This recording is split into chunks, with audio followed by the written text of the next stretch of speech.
Bonjour tout le monde. Magali Girard, je suis la directrice générale du CIX, le Centre interuniversitaire québécois de statistique sociale. Il me fait plaisir de vous souhaiter la bienvenue à notre midi webinaire qui porte aujourd'hui sur l'ELDEC, l'étude longitudinale du développement des enfants du Québec, des données qui sont disponibles dans tous les cadristes. Puis, il me fait plaisir d'accueillir Delphine Provençal et Maïtan Tou de l'ISQ. C'est ça, la formule est toujours la même. On enregistre cette présentation et cette présentation sera rendue disponible prochainement sur la chaîne YouTube du CIX. Puis avant de laisser la parole à Delphine et à Maïtan, je me permets de les présenter. Maïtan Tou, qui s'est jointe à l'Institut en 2018 après un stage postdoctoral en santé publique. Et Maïtan est actuellement chargée de projet pour la première édition de l'ELDEC. Delphine Provençal, anthropologue de formation, s'est jointe à l'Institut en 2004 et est actuellement coordonnatrice à la direction des études longitudinales de l'Institut et travaille sur les 2 éditions de l'ELDEC. Comme plusieurs de nos webinaires, l'objectif de cette présentation est de vous faire découvrir ces données qui sont disponibles dans les cadristes, comme je le disais, le potentiel d'analyse, le potentiel aussi de jumelage avec d'autres enquêtes de l'Institut et des données aussi administratives qui sont disponibles dans les 5 cadristes que maintenant, depuis le 1er mai, il y a maintenant un 5e cadrisque qui a ouvert ses portes au CHU Sainte-Justine, en plus de celui à l'UDM, celui à l'Université de Sherbrooke, celui à l'Université McGill et celui dans les locaux de l'ISQ à Québec. Donc, quoi d'autre? Oui, c'est ça. La présentation va être d'une durée de 25-30 minutes, comme d'habitude, avec une période de questions-réponses à la fin. Si vous avez des questions, je vous invite à utiliser la section questions-réponses du Zoom ou le chat. Et puis, on en prendra connaissance à la période à la fin de la présentation. Alors, je ferme ma caméra et mon micro et je cède la parole à Maïtan et à Delphine. Merci pour votre présence aujourd'hui. Oui, merci beaucoup. Donc, Delphine et moi, on est vraiment contentes de pouvoir vous parler de l'ELDEC, de partager la passion qu'on a à travailler sur les 2 éditions. Donc, merci pour cette présence et cette opportunité et à tous d'être là. Comme on vous l'a mentionné, on va vous parler des 2 éditions de l'ELDEC et on va également vous montrer quelques outils techniques sur nos sites web et on va vous mentionner la procédure d'accès aux données. Alors, on va commencer. Donc, c'est ça. On va commencer avec l'ELDEC, la première édition de l'ELDEC. C'est une étude qui a commencé, qui a démarré en 1998.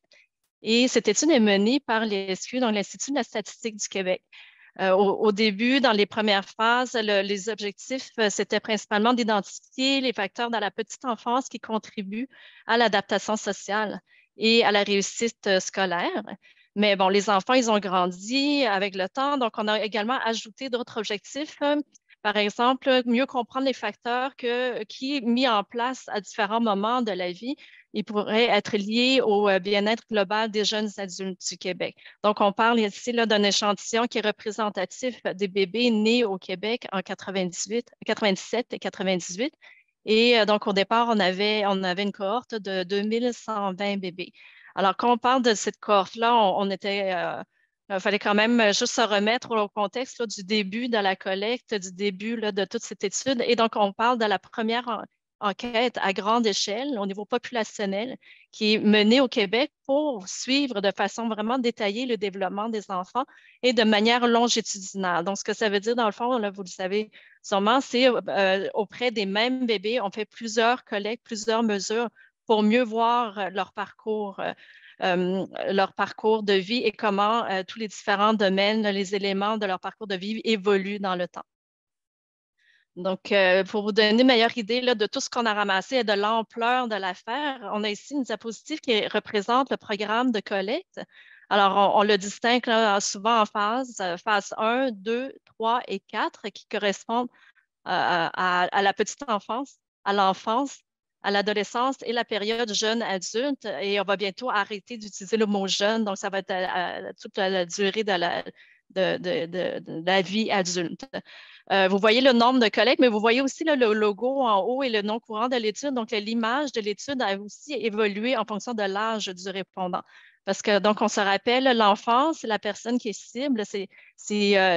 Toute l'étude tourne autour de l'enfant. Donc, on a des collectes assez répétées au début, là, à chaque année, dans les premières phases. Et ensuite, on embarque dans des collectes aux 2 ans. Alors, vous le voyez, on l'identifie par le E. Ici, en E1, E2, E3 jusqu'à E9. Et ensuite, on commence les collectes aux 2 ans. Et maintenant, on est rendu, en 2023, on est rendu à la collecte E26 qui est vers la fin, en fait, de la période de collecte. Donc, les jeunes, ils ont 25 ans. Et donc, on parle de 18 collectes principales, mais à l'intérieur de tout ça, on a aussi inséré par moment des volets spéciaux qui tournent sur les thèmes de la nutrition, par exemple, ou le service de garde, la santé, le stress, la santé mentale. Donc, il y a différents volets qui s'insèrent à tout ça et ça donne vraiment un portrait très, très complet là, de tout ce qu'on peut voir durant le parcours de l'enfant. Alors, pour avoir ce portrait très complet, on a beaucoup de répondants. On a des parents qui ont répondu à des questionnaires. Les enfants eux-mêmes, à partir d'un certain âge, ils ont embarqué, ils ont répondu aux questionnaires. Les enseignants ont donné une appréciation là, du portrait du milieu scolaire et les intervieweuses aussi. Parce qu'en fait, on parle de questionnaires qui sont auto-administrés, soit version papier ou informatisés, mais on a aussi des questionnaires remplis par l'intervieweur quand ils font des mesures à la maison. Il y avait des mesures directes, mais aussi les observations qu'ils ont eues donc, à domicile là, pour la collecte de données, où les enseignants étaient basés à leur propre école. Ensuite, on a lentement migré vers les collectes téléphoniques et les collectes en mode web. Et donc, à partir de la phase 4, c'était surtout le jeune, l'enfant cible, là, le jeune qui a répondu au questionnaire et on a dans le fond, poser moins de questions aux parents. Donc, on parle d'à partir de E18, on a stoppé les questionnaires destinés aux parents. Donc, si on regarde dans la prochaine diapositive, on peut vous montrer les thématiques ouvertes à travers toutes ces phases. Donc là, ici, on va vous montrer d'abord les 3 premières phases. Comme je disais, l'enfant est vraiment au centre du portrait. Et donc, c'est une approche qu'on a utilisée là, pour voir beaucoup d'informations sur l'enfant, mais aussi les mesures qui sont autour de l'enfant, donc au niveau de la famille et un petit peu plus large, là, la communauté. Alors, on vous fait juste vous montrer quelques thèmes, mais tout ça, on va vous donner aussi le lien web là, qui permet de voir tout ça, toute l'ampleur là, des questions et des thématiques couvertes. Donc, on va juste revenir à la diapo précédente là, rapidement. On va montrer, on mentionne les mesures dans la communauté, dans la famille et chez les enfants, et avec un accent sur le parcours scolaire, puisque c'est le thème principal là, de ces 3 phases-là. Et ce que Delphine nous avait montré dans la diapo suivante, c'est les thèmes qu'on a abordés à partir de la phase 4. Donc, on a pris une approche qui était par capital. On avait le capital santé, le capital social, le capital humain et le capital économique. Donc, pour ceux qui sont un petit peu moins familiers avec ça, on a listé les thèmes qui sont ici. Donc, la santé, c'est ça, la santé, stress, habitudes de vie. Le côté social, c'est le social autant chez l'enfant, chez le jeune, qu'un petit peu plus large. Donc, par exemple, la confiance envers les institutions, l'engagement social et politique et la participation politique de la personne. Donc, comment elle commence à interagir avec les gens dans sa communauté. Et on termine le parcours scolaire et on a également là, le parcours socio-professionnel, donc le début du travail. Et c'est pour ça, dans le fond, qu'on va vers comment le jeune se développe dans différents aspects de sa vie. Tout ça, ça a donné, en fait, c'était possible grâce à beaucoup de partenaires financiers qui se sont greffés à l'étude à mesure qu'on avançait. Et dans le fond, on vous met une liste ici, mais c'est aussi pour qu'on puisse voir l'ampleur du projet, là. Donc, c'était rendu possible uniquement grâce à tous ces partenaires-là. Donc, c'est ça, on est passé quand même un peu vite là-dessus, mais dans l'ensemble, on parle de plus de 20 ans de production de données qui contribuent à ajuster les politiques publiques et évidemment, on fournit beaucoup de données à la recherche universitaire. Juste pour vous donner un exemple, on pense qu'il y a présentement plus de 250 articles scientifiques qui ont été rédigés à partir des données de l'ELDEC. On pense parce qu'il y en a plusieurs qui sont en cours de développement, publiés, des fois acceptés. Donc, c'est ça que le chiffre exact, on ne l'a pas, mais ça continue d'évoluer. On en a au moins 250. Et on a aussi beaucoup de publications au niveau gouvernemental qui ont été réalisés. Et tout ça dans l'ensemble, là, ça nous a permis de mieux connaître différentes trajectoires suivies par les enfants au niveau du comportement, la victimisation, le sommeil, les conditions dans lesquelles les enfants grandissent, côté économique, familial et aussi des liens avec les conditions de vie, l'adaptation sociale, la réussite scolaire, là. Donc ça a donné quand même beaucoup d'outils pour mieux comprendre le tout. Donc là, je vous donne beaucoup d'informations, mais l'information, en fait, elle se trouve aussi, là, surtout sur le site web. Donc, on a deux sites possibles là, et qui sont complémentaires que vous pouvez consulter pour avoir plus d'informations. Donc, on a celui-là, ce que Delphine nous montre, c'est la fiche d'enquête qui est sur le site de l'ESQ. Si on regarde de quoi ça a l'air, on a vraiment juste un résumé là, de la population visée, les échantillons, les différentes années, avec le nombre de personnes qui ont participé. Donc, on se maintient. C'est sûr qu'on en a perdu un peu avec le temps, mais on maintient quand même un bon nombre. Et ici, on a la liste des thématiques, comme je vous l'avais montré un peu plus tôt. Et ensuite, c'est ça, on a la liste des publications plus bas, mais on a surtout le site web de l'étude. Alors, quand on regarde le site web de l'étude, on a vraiment un portrait plus complet et des outils, des documents utilisés. Chaque questionnaire est listé là dans outils de collecte. Documents techniques, c'est des guides pour comment on a construit certaines variables, mieux comprendre les bases de données.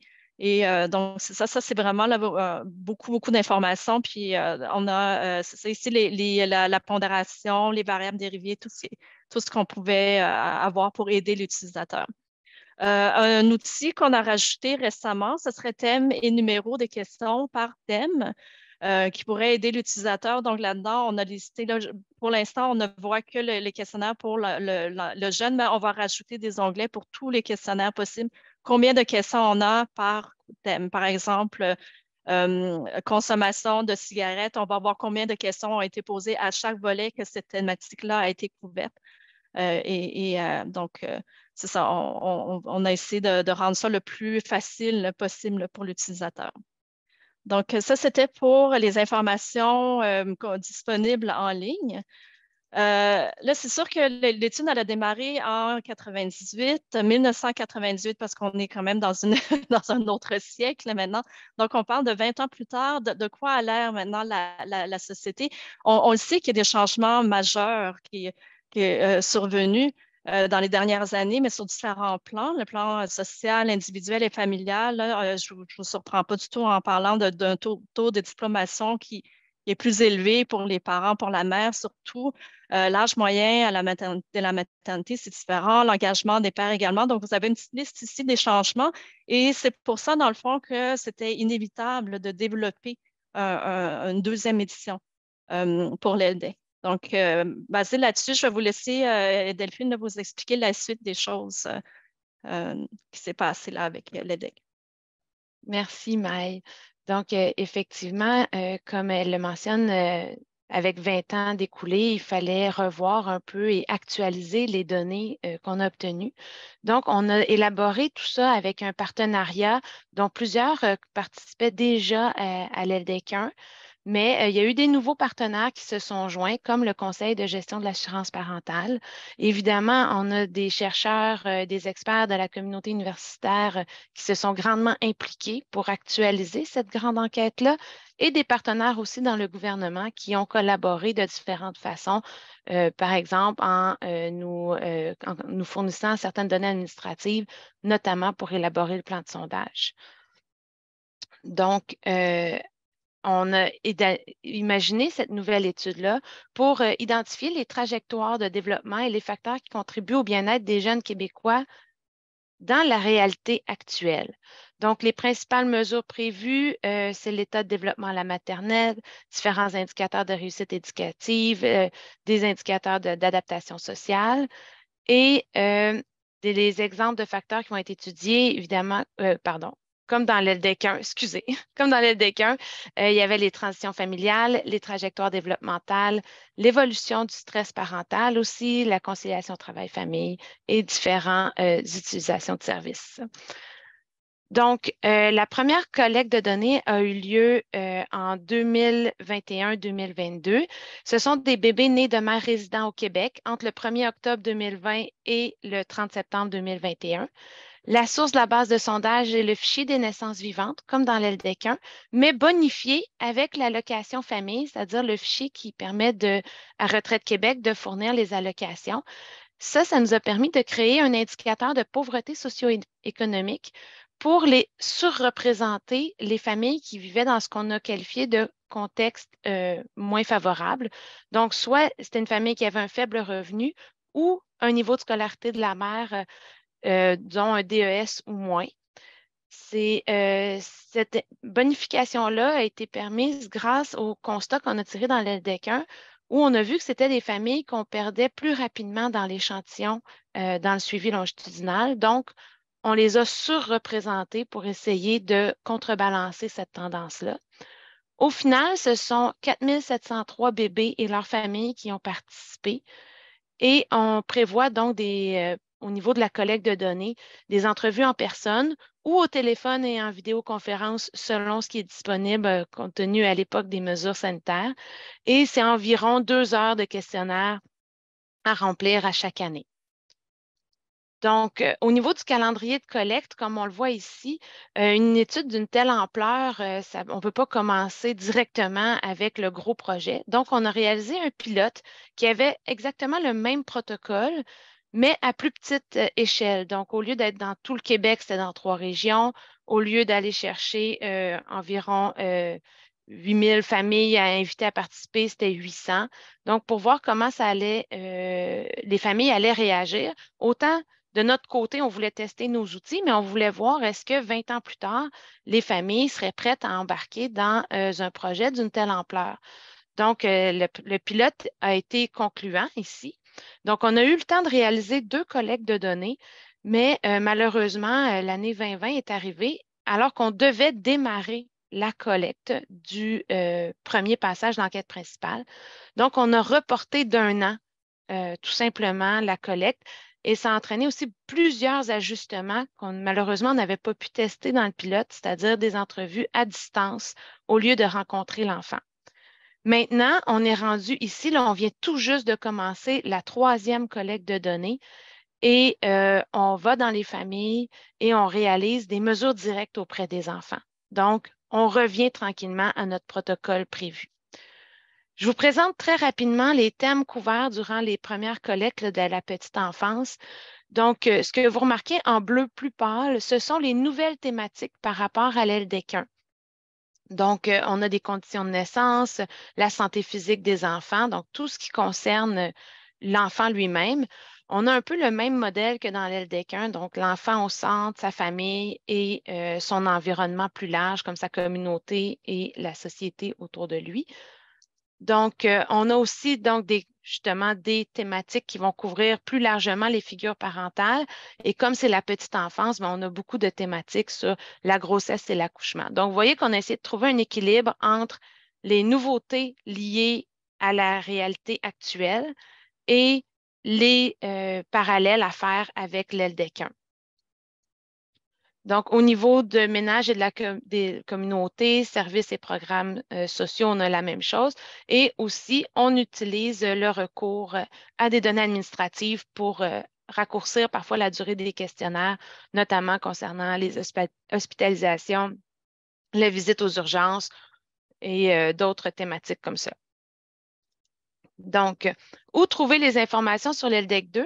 Alors, tout comme le mentionnait Maï, on a une fiche d'enquête aussi qui permet de rassembler certaines informations. Donc, vous avez la fréquence des éditions, la description des 2 cohortes et donc les résultats obtenus. Et les questionnaires sont également accessibles sur la fiche d'enquête.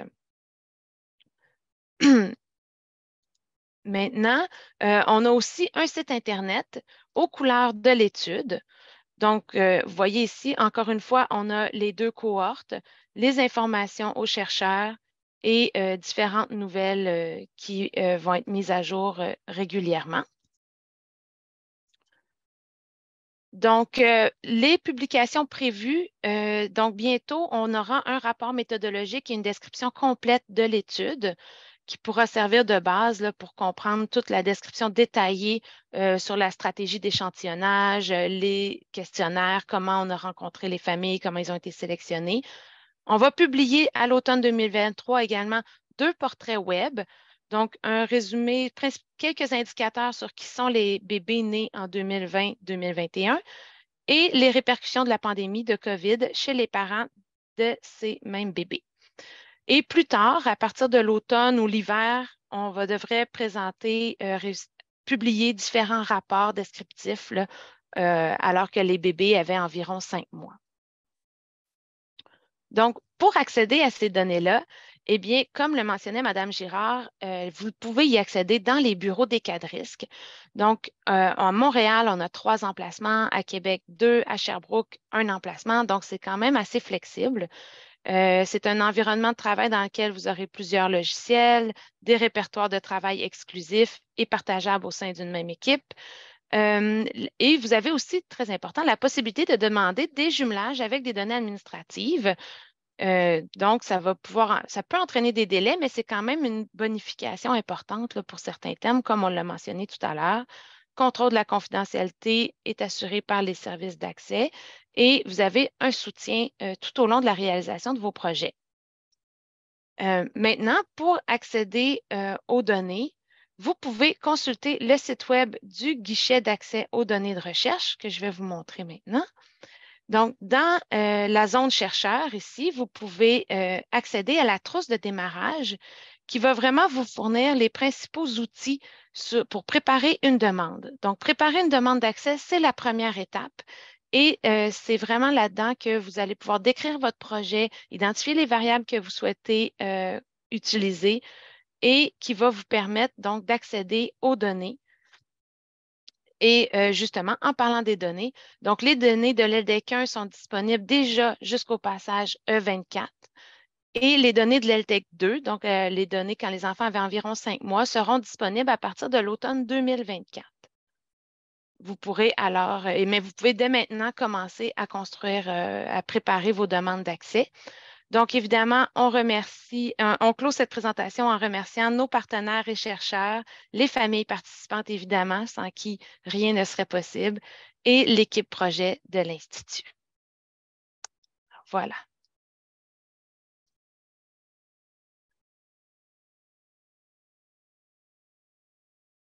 Merci beaucoup, Delphine et Maïtane. Vraiment intéressant, puis je vois qu'il y a vraiment beaucoup de possibilités d'analyse. J'invite les gens, là, si vous avez des questions, des commentaires, utilisez le Q&A, comme on dit, puis ou le chat. Voilà. En attendant que les questions rentrent, je me demandais si entre l'LDEC 1 puis l'LDEC 2, il y avait des différences de collecte de données ou d'organisation des fichiers qui pourraient influencer les méthodes d'analyse puis les interprétations que les chercheurs pourraient faire d'une édition à l'autre? Effectivement, c'est une bonne question, puisque même si la comparabilité, admettons, où on a essayé de maintenir un fil conducteur entre les 2 éditions de l'étude pour que l'utilisateur se retrouve plus facilement, c'est sûr que les réalités inhérentes à chaque cohorte sont différentes. Donc, il y a des ajustements qui ont été faits, ne serait-ce que pour tenir compte de la diversité des modèles familiaux qui est beaucoup plus grande maintenant qu'elle pouvait l'être à la fin des années 90. Donc, il y a des ajustements qui ont dû être faits sur ce niveau-là, mais toute la documentation va être disponible pour aider l'utilisateur. Super, merci. Il y a une question ici. Pourrions-nous avoir accès à des données régionales?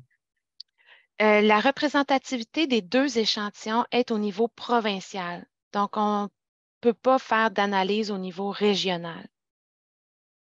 L'échantillon est passé. Il n'a pas été conçu pour ça. OK. J'ai une question par rapport à LDEC 1, le taux de réponse ou, qui s'effrite depuis 20 ans, ça ressemble à quoi aujourd'hui par rapport à l'échantillon initial de 98? Oui. Je ne sais pas si on peut repartager la fiche d'enquête. En fait, ça s'effrite, mais ça s'est stabilisé durant la phase OK. 4 aussi. Donc, on a à peu près le même nombre, puis on a eu même un petit regain là, un petit peu plus de personnes dans le volet E24. Et on est en train de terminer la collecte. Donc, on va atteindre les mêmes chiffres que E22, E24, on est vraiment très, très proche de ça. Donc, ça se stabilise. On ne perd pas des centaines et des centaines de personnes à chaque année, là. Donc, OK. ça se stabilise et de toute façon, il y a quand même une pondération qui se fait pour s'assurer que les données, comme Delphine le dit, demeurent représentatives de la population au niveau provincial. Donc, c'est ça, on peut voir la liste, là, le nombre de personnes qu'on a, l'échantillon à chaque collecte, mais c'est très, très stable là, tout au long de la phase 4. Et à chaque fois, vous allez vous inviter l'échantillon original de 98 à répondre. C'est pour ça que vous avez observé à certaines occasions une hausse. Ben, en fait, on ne comprend pas exactement la hausse. Selon nous, c'est peut-être parce que la collecte E24 s'est fait durant la période de pandémie, donc les gens étaient peut-être un peu plus disponibles. Mais nous, on accueille toute personne additionnelle. Mais donc, dans l'ensemble, les gens qui sont invités à participer, c'est des gens qui étaient présents au cours des dernières collectes. Il y a eu quand même, bon, il y a des décès, il y a des refus, il y a des déménagements et il y a des gens qui se sont désistés, mais on a quand même un noyau assez constant là, de personnes qu'on recontacte à chaque collecte. Ah, merci. Puis pour l'ELDEC 2, est-ce que, bon, j'imagine que ma question, là, ça dépend du financement, mais ça vient de commencer. Est-ce qu'on a l'ambition de les suivre pendant 20-25 ans comme l'ELDEC 1 aussi? Effectivement, c'est notre ambition. On a présenté aux familles qu'on prévoyait, si tout allait bien, suivre les enfants jusqu'à l'aube de l'âge adulte, donc jusqu'à ce qu'ils soient un peu là, de jeunes adultes là, ou sans le jeune adulte simplement. Mais oui, c'est ce qu'on aimerait. Puis, je voudrais revenir sur votre question sur les régions tout à l'heure. Oui. Donc, effectivement, on n'a pas de représentativité régionale, mais on a quand même conçu l'échantillon pour que dans les premières années, on puisse faire des comparaisons milieu rural, milieu urbain. Donc, à ce niveau-là, on va pouvoir le faire, mais après ça, ça va dépendre de la mobilité des familles, évidemment. Vraiment intéressant parce que dans le fond, vous suivez 2 générations. Tu sais, c'est vraiment, vraiment, vraiment riche. Puis, comme vous l'avez mentionné, la possibilité de fusionner avec des fichiers administratifs de santé, d'éducation, c'est vraiment, vraiment chouette. Je ne vois pas d'autres questions. Je vais juste aller voir dans le chat. S'il n'y a pas d'autres questions, on va conclure maintenant. Je vous remercie vraiment, vraiment beaucoup, Delphine et Maïtane. C'est vraiment riche de possibilités d'analyse. Puis, comme vous l'avez mentionné, là, disponible dans les cas de risque. Donc, merci beaucoup pour votre présentation. Puis, je vais souhaiter à tout le monde un bel après-midi.